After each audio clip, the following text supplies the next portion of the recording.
Bonjour à tous, je m'appelle Justine Chagnot, je suis diététicienne nutritionniste spécialisée en nutrition du sport.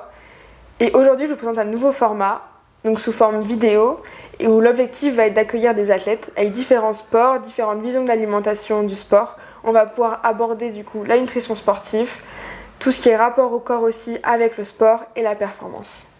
Aujourd'hui, on accueille une athlète, Mélanie Allier. Mélanie, je te laisse te présenter.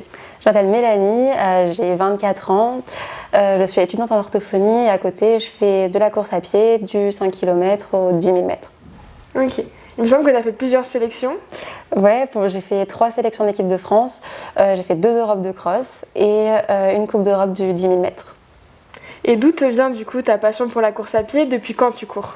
J'ai commencé l'athlétisme quand j'avais 7 ans, mais à cet âge-là, en général, on fait un peu de tout, des sauts, de la course, du lancer. Et sinon, j'ai vraiment commencé la course à pied à partir de la catégorie cadette, où je faisais plutôt du 800. Après, en junior, j'ai augmenté un peu en distance, je suis passée un peu sur 1500 et depuis le post-bac, j'ai fait des distances un peu plus longues, du 3000 au 10 km. Et pourquoi j'ai commencé? Parce que mon père courait beaucoup quand il était plus jeune et moi, avec mon frère, on l'accompagnait à vélo. Et je pense qu'il nous a transmis sa passion un peu comme ça. Ok, donc c'est une passion du coup qui est vraiment familiale, que vous vivez tous ensemble. Ouais, mes parents sont très présents, mon frère aussi. Par exemple, quand je préparais mon 10 000 mètres l'année dernière pour passer, mon frère m'a livré sur toutes les séances en courant. Donc c'est vrai que c'est quand même plutôt cool Ok, c'est de super. vivre ça en famille. Ok. Est-ce que ton rapport à l'alimentation, depuis que du coup tu as commencé à courir, il a changé, il a évolué? Je dirais que c'est pas forcément simple de répondre dans le sens où j'y ai jamais réellement pensé. J'imagine que au fur et à mesure des années, comme on augmente en termes d'entraînement, on doit aussi augmenter ses quantités en termes d'alimentation. Mais peut-être que mon rapport a changé du fait de nos discussions sur de nombreux footings, par rapport au fait que dans les assiettes, il faut toujours qu'on ait tout, donc des protéines, des glucides, des lipides. Et je pense que ça n'a pas forcément changé, mais il a plutôt évolué positivement pour essayer d'optimiser l'alimentation du sportif. Ok. Donc la question sur l'alimentation a toujours été dans un aspect de performance, de récupération? Ouais, je dirais plutôt ça. Essayer d'avoir tous les apports pour justement performer et pas avoir de la fatigue. Ouais, je dirais. Et par exemple, autour de toi, par exemple, soit au niveau des sélections ou des gens que tu peux fréquenter, est-ce que tu vois que les rapports à l'alimentation sont tous comme ça, ou il y a des choses que moi, par exemple, quand je peux le voir en consultation, notamment parfois chez les plus jeunes, c'est vrai qu'il y a des troubles du comportement alimentaire qui peuvent s'installer, ou des gens qui se posent beaucoup de questions sur le physique en comparaison. Quand on voit par exemple même comment on est en habit de compétition, on voit facilement le corps aussi et ça pose souvent un questionnement. C'est quelque chose que tu as déjà vu ou que toi tu as déjà ressenti? Oui, par exemple en sélection, forcément, on voit que l'alimentation c'est quand même un sujet qui n'est pas forcément toujours très sain, surtout chez les plus jeunes. Enfin, c'est la sensation que je peux avoir. On sent qu'il y a quand même des entraîneurs, certains qui mettent un peu la pression autour de ça en faisant croire un peu à certaines athlètes que on va être plus performante en étant plus fine. Moi-même, j'ai pu avoir des remarques d'entraîneurs autour de l'alimentation. Si manger un gâteau avant une compétition, on sera moins affûté, mais au bout d'un moment, je pense qu'il faut aussi se faire plaisir. Donc ouais, ce sujet, il n'est pas forcément très sain en athlétisme, mais on le sent et on le ressent réellement. Et après, oui, c'est vrai que dans la course à pied, dans l'athlétisme, on a forcément ce côté où le corps il est quand même montré quand on est en brassière, en short. Donc forcément, il y a peut-être des moments où si on se sent, on se sentira peut-être moins bien forcément de se mettre en brassière. Et des fois, je sais pas comment dire ça. Mais... Je pense qu'il y a ce rapport au corps qu'on va avoir avec le fait de voir beaucoup d'athlètes. Et comme nous, on a déjà pu avoir la discussion, si on a le ventre un petit peu gonflé, peut-être qu'on va se poser 2 fois la question de mettre la brassière, alors que pourtant, il n'y a aucune différence, je pense. Même nous, on a toujours eu un gabarit, on ne s'est jamais trop posé la question non plus, pas trop de variation de poids non plus. Mais c'est une question qui est toujours présente par ce qu'on voit autour. Et c'est vrai qu'il y a toujours ce mythe, comme tu en as un petit peu parlé, de plus on est fin, plus on est léger, plus on court vite. Ouais. Et du coup, c'est vrai que tu as encore que moi aussi je peux relever en consultation, des remarques des entraîneurs ou de l'entourage qui peuvent être assez néfastes et qui peuvent emmener même à des comportements alimentaires qui ne sont pas forcément sains. Mais c'est vrai que c'est quelque chose qui est quand même assez présent et c'est dur, mais c'est aussi la réalité qu'il y a, je pense, surtout dans le demi-fond dans l'athlétisme. Peut-être plus que dans d'autres disciplines, en tout cas, de ce que moi j'ai pu voir. Ouais. Après, c'est aussi notre sphère et les gens qu'on a autour de nous qui sont là-dedans. Ouais. Mais c'est quelque chose qui est très présent, effectivement. C'est vrai que j'ai pu voir des comportements un peu restrictifs et dans la course à pied, qui est déjà un sport hyper exigeant, je trouve ça dommage de se mettre autant de limites dans l'alimentation parce qu'on court quand même beaucoup. Et du coup, si on s'enlève le plaisir dans l'alimentation, je me vois mal durer dans la course à pied en s'interdisant un peu tout dans l'alimentation. Ouais, complètement. Ça prend déjà tellement d'énergie. Et même quand tu arrives à un certain niveau, tu es déjà tellement exigeant sur toi, sur ce que tu fais, sur tout ce que tu mets en place sur les entraînements, que pour moi, l'alimentation, elle doit être aussi plaisir. Même dans ton assiette qui est équilibrée, qui doit être équilibrée pour des aspects aussi de performance, de récupération et même pour ta santé globale, il doit y avoir du plaisir. Il doit y avoir des petites choses qui vont te faire plaisir toi aussi. Ou même rajouter le carré de chocolat qu'on rajoute à chaque fois, même quand on est ensemble. Parce que c'est important et ça fait partie de notre équilibre alimentaire. Et pour moi, c'est pas vraiment des plaisirs même, ça fait partie de l'équilibre. Et c'est quelque chose qui doit être dans l'équilibre pour durer et avoir une alimentation équilibrée qui est durable.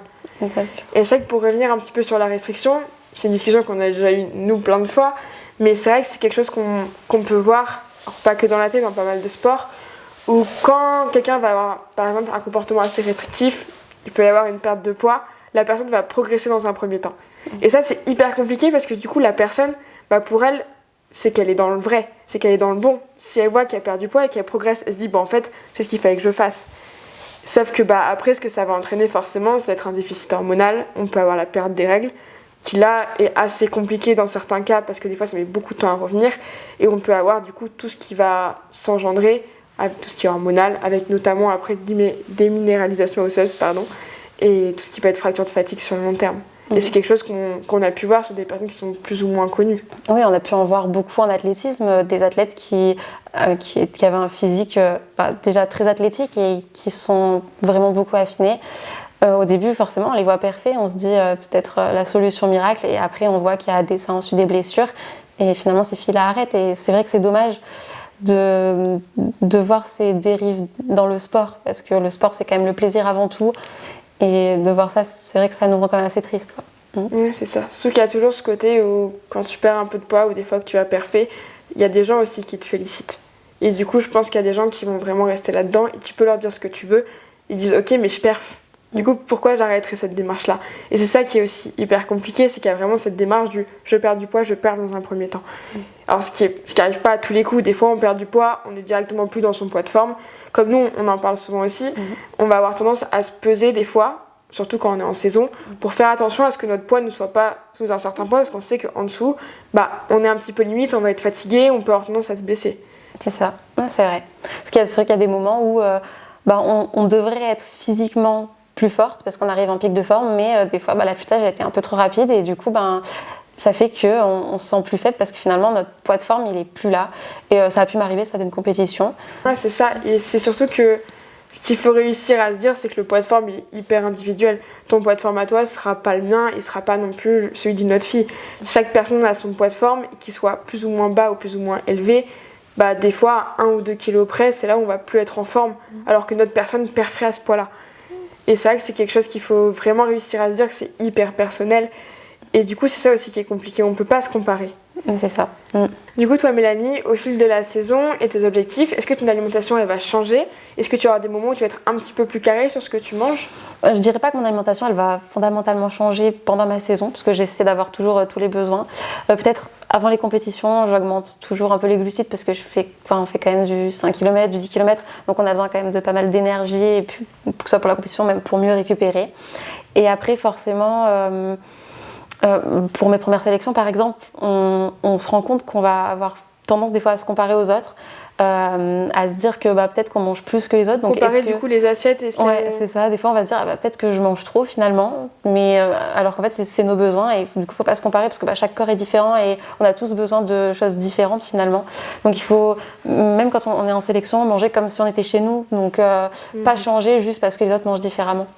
C'est ça, que ce soit en termes de quantité ou même de qualité, et ça va dépendre aussi. Si par exemple toi tu digères assez bien, donc c'est vrai que tu vas pouvoir manger un petit peu tout sans te poser forcément la question, pendant que d'autres vont devoir peut-être plus se poser la question, mais c'est vrai que c'est bien de rappeler que chaque personne est vraiment différente et que toi tu réponds à tes besoins à toi, et que tu as réussi aussi à avoir la lucidité de ne pas te comparer aussi aux autres. Après, même si je digère quand même plutôt bien, je sais que par exemple une veille de compétition, je vais pas forcément manger de légumes, surtout la veille au soir. Je mangerai plutôt des pâtes avec du poulet ou des œufs parce que c'est des choses qui se digèrent mieux et qui... maintenant c'est un peu le rituel, donc on fait ça et on sait que ça marche donc on le fait. Mais voilà. Mais c'est vrai que c'est super important d'avoir des choses où toi tu sais que ça marche et d'avoir sa routine alimentaire aussi. Ça enlève, je trouve, aussi une sorte de petite pression qu'on peut avoir parce qu'on sait que ça fonctionne. Comme on peut avoir ces rituels, je sais pas, de se masser la veille ou de mettre les jambes en l'air ou quoi que ce soit, avoir son alimentation aussi qui est régulée, bah, ça fait aussi partie de sa routine et c'est vrai que c'est important de souvent avoir la même ou de pouvoir adapter que tu vois, quand tu es en sélection ou que tu te déplaces un peu pour des championnats, pouvoir réussir à avoir des choses qui... où t'es sûr que ça fonctionne et t'as l'habitude, quoi. Justement, c'est vrai qu'une fois, je suis sortie un peu de ce cadre-là de routine parce que j'étais invitée sur une compétition et donc on a le plat qu'on nous propose et là, c'était des lasagnes végétariennes. Donc forcément, il y a beaucoup plus de légumes et le lendemain, je me suis retrouvée à avoir quand même beaucoup moins digéré parce que d'habitude, je sais que les légumes, faut pas que j'en mange la veille au soir. Du coup, ça... Je n'ai pas eu le choix, c'est pas grave. On le sait et on sait que c'est vrai que les rituels, c'est quand même important du coup par rapport à ça. Et ça enlève justement cette pression et ce stress qui pourrait être supplémentaire. Donc, Mais c'est vrai que les légumes en général, la veille, c'est quelque chose qu'on oublie. Et en plus, c'est vrai que le jour de la compétition, tu as le stress en plus qui vient s'ajouter. Et directement, on a la petite nœud quand même au ventre. Et c'est vrai qu'on va avoir tendance déjà à beaucoup moins digérer que de base. Donc c'est vrai que si tu sors de ta routine aussi, ça peut arriver fréquemment. Surtout qu'on avait mangé tard et on courait tôt le matin parce que c'est une course sur route, donc forcément... Ouais, t'as fait un bon combo gagnant. Du coup, voilà, on a un peu plus mal au ventre, mais ça se fait quand même. Ok. Merci beaucoup Mélanie d'être venue du coup sur mon canapé pour ce premier épisode. Et puis c'est vrai que ça faisait longtemps qu'on a beaucoup de discussions sur nos footings ou même par nombreux vocaux sur le téléphone. Donc c'est trop bien qu'on ait pu en parler aussi là pour pouvoir aborder tous les sujets qu'on a toujours voulu partager et ouvrir peut-être des conversations ou des réflexions qu'on a pu avoir ensemble. Du coup, merci à toi pour tous les conseils que tu m'as prodigués là depuis quand même quelques années. Et merci de m'avoir invitée pour être la première personne sur ton podcast.